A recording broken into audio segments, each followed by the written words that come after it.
Hi everyone, in the garage this morning, skipping out of church. Feel real bad for it, I really do. But I have a busy week this week, so I have just trying to get stuff done, but I have been doing my part. Been trying my best to pray this morning. Plan on listening to scripture today while I'm working, trying to get stuff done. Uh, but anyways, back to business, even though that is serious business. Game plan today is last night, welded some tines together, or as I call them, stingers, since I named my broad fork the B Forker broad fork because of B Fork Farm and everything. Figure I'd just run with a theme. Thought it was pretty neat and everything and catchy. Well, that's just me though. I'm kind of quirky nerd. I don't know. I'm something.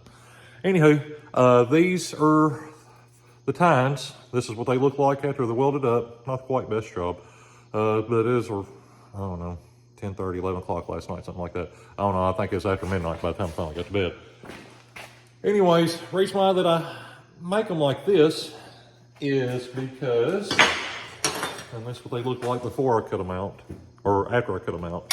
I do have CNC capabilities. But anyways, reason why I make them that way is because I'm limited to the material in my area. I live in eastern rural Kentucky. I am a couple hours away from just about everything to a certain extent. So the steel supplier that I use locally, it's really hard for me to get certain things. So me and the wife come up with a design. I put it through the ringer.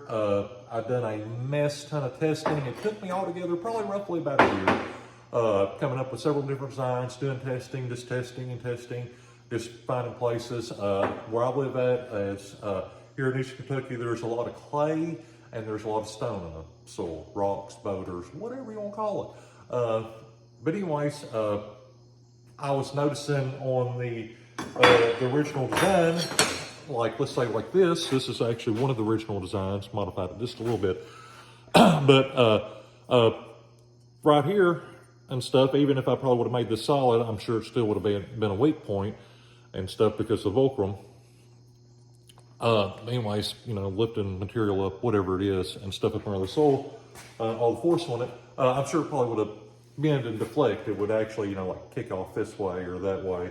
So that's the reason why they've come up with this design here. The Stinger Stiffener is what I call it. Like I said, run with the B thing. I think it's pretty neat and whatnot. But no, doing this so far, the testing that I've done, had no issues. The farmer that actually got that broad fork that I was testing is still using that broad fork.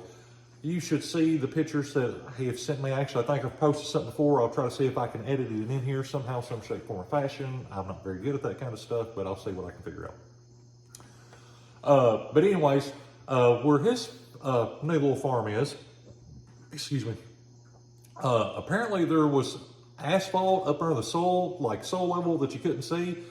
He didn't know nothing about it.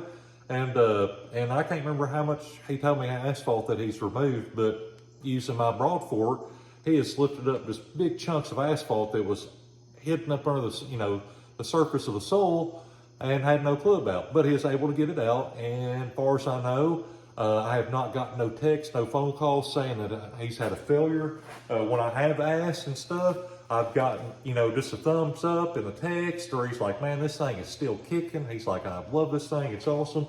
My broad forks are heavy for the simple fact, one is because I'm limited to the material that I can get in my area.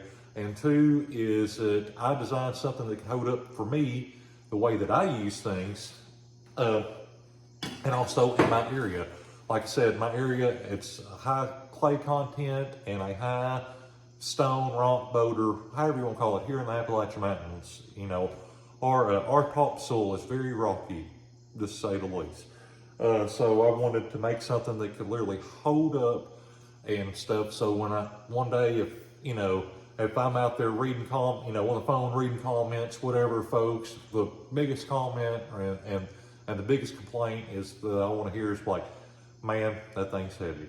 But other than that, though, I don't want to see or hear anything about like other problems and stuff, which I'm sure there will be and stuff. If you're using, abusing stuff, like eventually it's going to wear out. have a failure or whatever. But I've done my best to try to design a tool that would hold up for a very long time. And something that I can be proud of and just have my own kind of like stamp of approval, or, you know, whatever it may be. But yep, that's what's going on today. Release this morning is I'm gonna take this original broad fork design here, cut these tines off. Well, the new tines on, just because I need a broad fork over at the new farm, and I am actually getting to the point where I do need one. I'm hoping here, it might happen today. I'm really not for sure. If not, it might be the next few days that I will be getting potatoes in the ground. I just got one other the bed above that one to finish up, get the soil loosened up, get compost put down on top, and then I can go ahead and get my seed potatoes in the ground. I need to go ahead and get them cut so they can, you know, be hardening off and be ready to put in the soil. But anyways, y'all, hopefully y'all have a good day, have a blessed day, and love every single one of y'all.